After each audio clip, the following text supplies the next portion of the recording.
Finally সেই ট্রেনের কাছে চলে এসেছি, টয় ট্রেনের কাছে। সো নিউ জলপাইগুড়ি ওই দিকটায়, আর এখন বাজে রাত 2:41। সো ওটা হচ্ছে গিয়ে নিউ জলপাইগুড়ি। অনেকদিন পরে আবার দেখলাম, মনটা আনন্দ হয়ে যাচ্ছে। তো এখান থেকে অনেকেই বলছে শেয়ার গাড়ি, একজন বলছে 250 টাকা, একজন 500 টাকা, মানে যে যেমন পাচ্ছে। বাট আমাদের তো এখন যেমন এখন চা ফা খাবো, তারপরে আমি ভেবেছি। তো আগের ভিডিওতে তোমরা দেখেছো যে 13141 তিস্তা তোস্তা এক্সপ্রেসের জার্নিটা দেখেছো, খুব স্মুথ জার্নি ছিল, রিভিউ ভালো ছিল, সব ঠিক আছে, শুধু টাইমিংটা জন্যই খারাপ, কিন্তু এমনি সব ঠিক আছে। আর হল্ট বেশি, 19টা হল্ট দাঁড়িয়েছে টোটাল, এছাড়া কিছুই না। আর জার্নি যেরকমভাবে কষ্ট ভাবছিলাম, কিন্তু সেরকম কিছুই না। লাস্ট মুমেন্টে আমাদের কনফার্ম হয়ে গেছে আরএসিগুলো, ওই জন্য অনেকটাই শান্তি কমফোর্টেবলভাবে জার্নি করেছি। ছেলেগুলোও শুনলাম যে ভালো রকম জার্নি হয়েছে, কমফোর্টেবল। ফার্স্ট জার্নি ছিল আলাদাই, আমার যখন ফার্স্ট জার্নি ছিল সেটা আমার রিয়াকশানটা মামা জানে, আলাদাই ফার্স্ট জার্নি। সো আজকে এখান থেকেই ভিডিওটা শুরু করছি। আমরা যাব, প্ল্যান করেছি এই গ্যাংটক যাবো আগে। গ্যাংটকে গিয়ে ওখান থেকে ফেরার পথে দার্জিলিং হয়ে ফিরবো, কারণ দার্জিলিং আমার ফেভারিট জায়গা। দার্জিলিং না গিয়ে আমি যাবোই না, পাহাড়ের রানী বলা হয়। আমি এত দূর এসেছি যখন, দার্জিলিং না গেলে, আমি যতবারই এসেছি দার্জিলিংয়ে ঘুরবো। ট্রেন থেকে নামার পরে মোটামুটি ঠান্ডা আছে, মানে সেই ঠান্ডা রেকটা কেটে গেছে, খুব একটা ঠান্ডা লাগছে না, কিন্তু মোটামুটি ঠান্ডা লাগছে। আপাতত পাতলা সেই আগের বছরের উইন্ড শিটারটা পরে আছি, কারণ এটা আমার খুব ফেভারিট। আর নিয়েছি এখনও, ওখানে গিয়ে পরবো। এখনও অতটা ঠান্ডা লাগছে না। তোমার শেয়ারি গাড়ি বললো ওরা যে শেয়ারেই যাব, 10 জন যেতে পারবে এরকম, সামনে 2 জন, মাঝখানে 4 জন, পিছনে 4 জন। দেখা যাক কত কী হয়। চলো, ফাইনালি গাড়ি পেয়ে গেছি, শেয়ারে যাচ্ছি 500 টাকা করে। ওখান থেকে দাদা বলেছে যে এমজি মার্কেটের মতন ভাড়া দিয়ে দেবে। আর এই হচ্ছে গাড়ি আমাদের, গাড়ি ধরো, এই যে গাড়ির নাম্বার, এই যে দাদার নাম রঞ্জিত। দেখা যাক কত কী হয় এখন। সো আমি গ্যাংটকের জন্য গাড়ি নিয়ে নিয়েছি, ওপরে লাগেজ এখনও বাঁধা হয়নি। আর আমার দাদারপুরের সামনে 2 জন মিডিলে, 1 জন মিডিলে আর 2 জন পিছনে। কার্তিক যাই যে পুরো গাড়ি ফাইনালি, কিন্তু শেয়ার গাড়ি তো এখনও একজনের জন্য ওয়েট করতে হবে। আমার তো কোনো ব্যাপার না, যত সকালে হবে তত ভিউটা ভালো দেখাতে পারবো, জাস্ট এটাই। তো বন্ধুরা, আমরা সবে জলপাইগুড়ি থেকে বেরোলাম গ্যাংটকের উদ্দেশ্যে। এখন রাত্রে ভোর 5:15 বাজে, এখনই বেরোলাম। রাত 2টোর সময় নেমে চাপা খেয়েছি, কোনো চাপ নেই শেয়ার গাড়ি তো। আমরা ইতিমধ্যে চলেছি সেবক বোটে উঠে গেছি, এটা দিয়ে সেবক ব্রিজ হয়ে আমরা গ্যাংটক যাবো। সেবক ব্রিজ হয়েই যাই, তো আমরা মেন রুটে চলে এসেছি।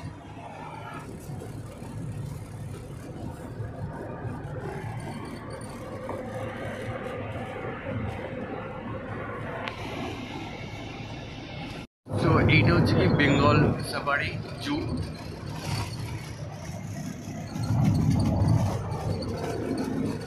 আলাদাই ফিল পাচ্ছি।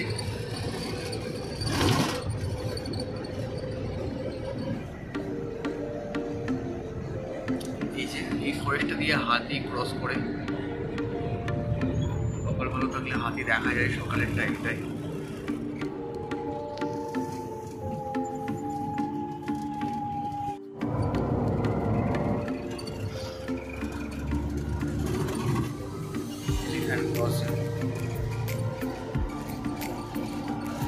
সে পাহাড়ের সেই ভিউ, যখন আমি ফার্স্ট টাইম এসেছিলাম এটা থেকেই পাগল হয়েছিলাম, যে আমি ভেবেছিলাম যেতে পারবো কি ওই ওপরটায়।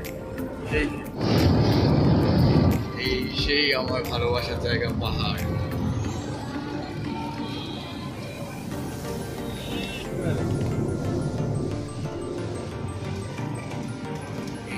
পাহাড়ের আমার ফার্স্ট টাইম যেরকম লেগেছিল, ঠিক এখনো সেই একই ফিলিংসটাই পাচ্ছি, শুধু সঙ্গে মামা নেই, বন্ধুরা আছে, এটাই তফাৎ। সেই পিসটা সামনেই সেবক ব্রিজ, আর আমাদের এই সেই পাহাড়ের আঁকা বাঁকা রাস্তা পথ করে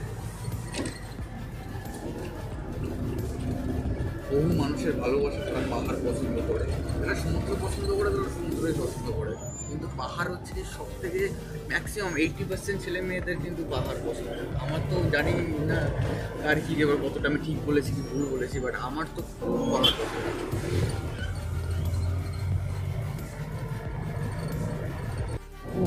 ও সুইটি, আর কেঁদো না, আমি আসছি।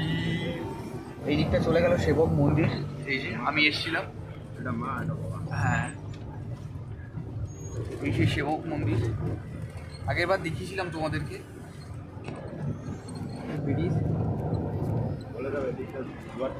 এটা এটা ডুয়ার্স চলে গেল, এই দিকটা সেবক ব্রিজ ফেলে রেখে আসলাম আমি। ওই দিকটা চলে যাচ্ছে, ওই পারটা দার্জিলিংয়ের দিকে, আর একটা গ্যাংটক। আর ফিল পাচ্ছ তো, আমাদের এতটাই ব্যাড লাক, প্রথমে একবার টায়ার পাঞ্চার হলো একদম শুরুর টাইমে, পেট্রোল পাম্পে গিয়ে ঠিকঠাক করলাম ওটা নিয়ে, আবার সেই টায়ারটা আবার লিক হয়ে গেছে। তো এখনও দোকান খুলিনি, কী করবে জানি না, কপাল এতটাই খারাপ, ব্যাড লাক। কিন্তু কপাল আমাদের দিক থেকে ভালো, কারণ সাইড সিনটা দেখতে পাচ্ছি আশেপাশের লুকগুলো। তো এই হচ্ছে সকালের, আর সেই উপরে হচ্ছে পাহাড়, সেই উপরে পাহাড় এইদিকে আছে। দূরের থেকে পাহাড়ের ভিউ আলাদাই আলাদা। নিচে থেকে সবে দেখা যাচ্ছে না, একদম খালি চোখে ভালো দেখা যাচ্ছে, সূর্যটা উঠছে। আর কিন্তু টাইগার হিল থেকে খুব সুন্দর দেখা যাবে। আমি টাইগার হিল দেখানোর চেষ্টা করবো, যেহেতু আগের বার আমি কাঞ্চনজঙ্ঘার ভিউ দেখাতে পাইনি, কিন্তু এবার তোমাদের দেখাবো, কথা দিচ্ছি ফাইনাল।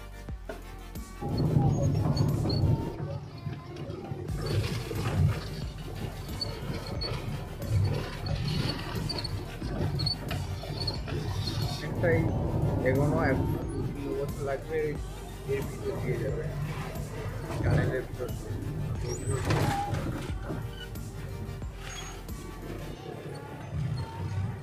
বলো ভিডিও কিরকম এনজয় করছো?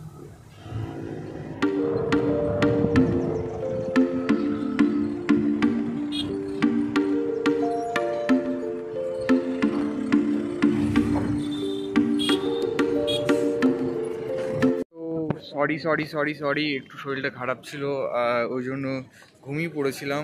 তার আগের দিন ঘুম হয়নি, তারপর তিস্তা থেকে আগের যারা ভিডিও দেখেছো তারা বুঝতে পারবে পুরোটা ঘুম হয়নি, টোটাল সারা রাত ঘুমাইনি। কালকে সারা রাত পুরো জার্নি, একটু বসতেও পারিনি, শুতেও পারিনি। তারপরে সকাল থেকে জার্নি তো, আর পাহাড় তো অনেকদিন পরে এসেছি, একেবারে শরীরটা একটুখানি এলি টাইপের গেছিলো, একটুখানি চোখটা বন্ধ করেছিলাম, ঘুমিয়ে পড়েছিলাম। তো আপাতত আছি এমজি মার্কেটে। এবার এখান থেকে আমাদের হোটেল আছে, সেই হোটেলে যাব। এখনও হোটেল বুক করিনি, একটা হোটেলে কথা বলেছি, ওখানেই যাব, দেখি। ফাইনালি হোটেল পেয়ে গেলাম। এবার হোটেলের কত কি রেট পড়লো বা কীরকম রুম সেটাও দেখাচ্ছি তোমাদেরকে, এখনও এন্ট্রি করিনি। চলো, সব থেকে বড়ো ব্যাপার, সারাদিন পরে ছেলেপিলেগুলো ঘুমাবে আর আমি একটুখানি ফ্রেশ হয়ে শুতে পারবো। তো একদম টপে নিয়েছি, মানে 7 তলা না 8 তলার টপে নিয়েছি। আর ওখান থেকে এত সুন্দর ভিউ না বন্ধুরা, আলাদাই। কিন্তু এখন ফগি ওয়েদার বলে কিচ্ছু দেখতে পারবে না, ওয়েদার ক্লিয়ার থাকলে এখান থেকে কাঞ্চনজঙ্ঘা দেখা যায়। বিশাল, কিন্তু রুমটা ঠিক আছে আমার মতো। আবার কত কি নিয়েছে রুমে গিয়ে বলছি, আগে ডকুমেন্টসগুলো পূর্ণ করি আর তোমাদের আগে রুমটা দেখাই আর ভিউটা দেখাই।